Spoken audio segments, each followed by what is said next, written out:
I'm still in Northern Ireland, exploring the capital, Belfast. Maritime culture runs deep here. Being the birthplace of the ill-fated Titanic, constant reminders are made to pay homage to the lives lost.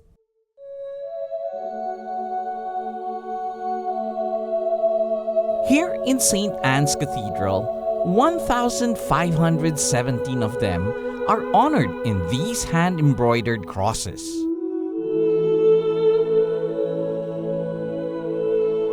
I head to the place where some of the world's biggest ships were built.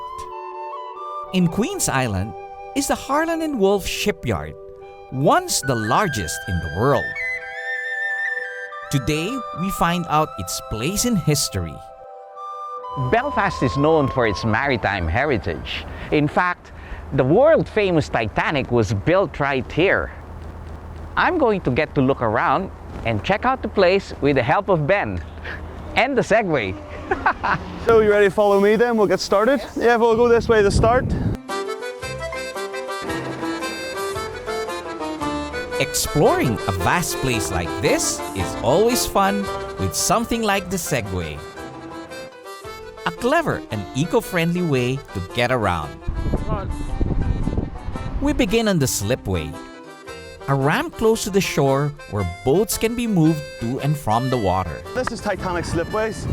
The Titanic would have sat here on this side here, and its sister ship, which is pretty much exactly the same, would have sat on the other side, the Olympic, sat on the other side. Ben tells me that the grass strips of different sizes represent the proportion of lives lost and saved among the crew and passengers of the Titanic. So you can see it's a really good representation how much their class and the crew were treated and how much they suffered. From there, Ben took me to see the dry dock and pump house. In this Victorian-style brick building are the massive pumps and hydraulics that powered the construction of these grand-scale ships. Just outside the building is the dry dock, a basin that can be filled with water where ships are made to float while repairs or testing are being done.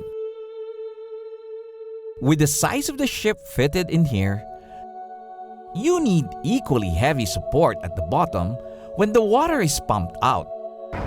These were actually the keel blocks. It's a solid metal and topped up with wood. The weight of this is almost equivalent to 3 Bentley cars.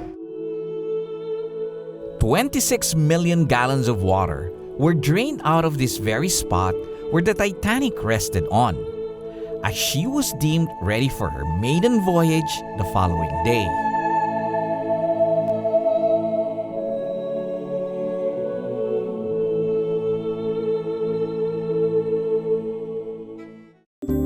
Being in Belfast allowed me to meet up with Harry, my son's classmate in flying school, who is also like a son to me. My good friend Pete also arranged for me to meet Robin, Edith, and Alan, who live here. They are a family of balloon enthusiasts. It didn't take long for us to exchange flying stories over dinner and some famous Irish Guinness.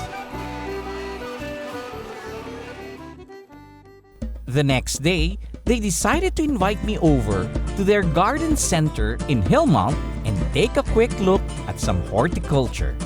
Robin, this is such a wonderful job to be surrounded by flowers and things that are nice every single day.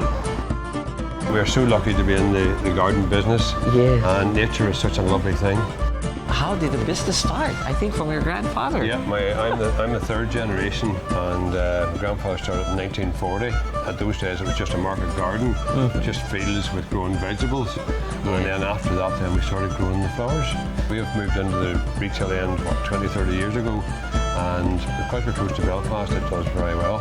Flowers may vary in season, but the locals' love for gardening remains constant. Up in here. Oh, look at that, look. As plants give you a sense of calm, so do some special friends in the farm next door whom Robin wanted me to meet.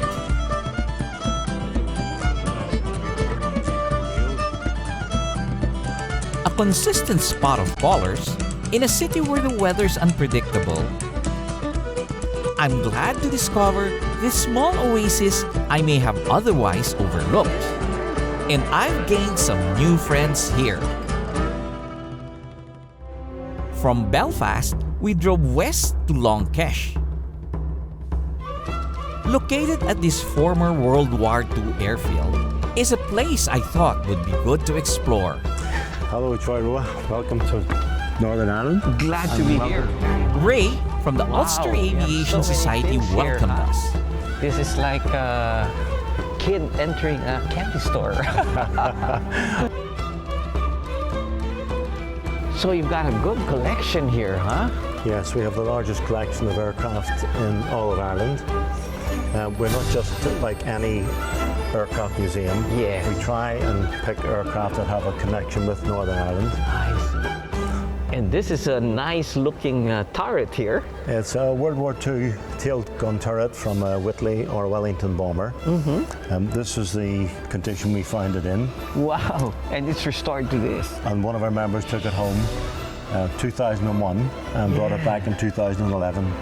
It's the best. 10 years. Yes, 10 years, just under 3,000 man-hours. They also have the largest collection of aircraft by the Short brothers, pioneers in the aviation industry based in Belfast.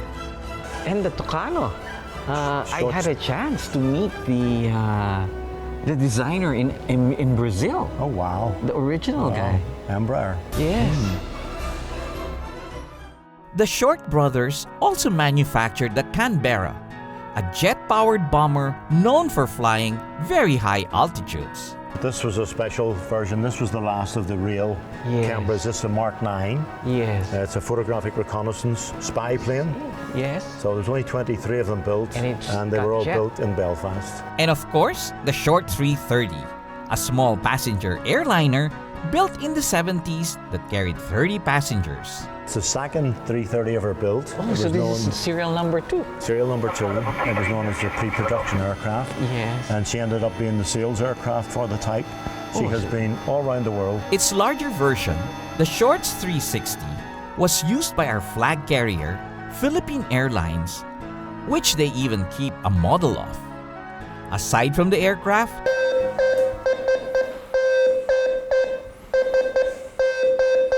Okay, if they come, I'll start hiding. they also preserved a special radio room. One of their members, Frederick, is happy to show us his collection of old radios, which he brings back to life. How many members do you have today? We have over 400 today. And none of these guys are being paid. No. All of these guys are doing it for the love of it. For the love of it. It's just a passion and interest in getting things together. Congratulations. I wish I can inspire people to be doing the same thing. The only thing more incredible than the Ulster Aviation Society's impressive collection is the dedication of its member. When we come back, I head up north and leave the busy city of Belfast for something closer to nature.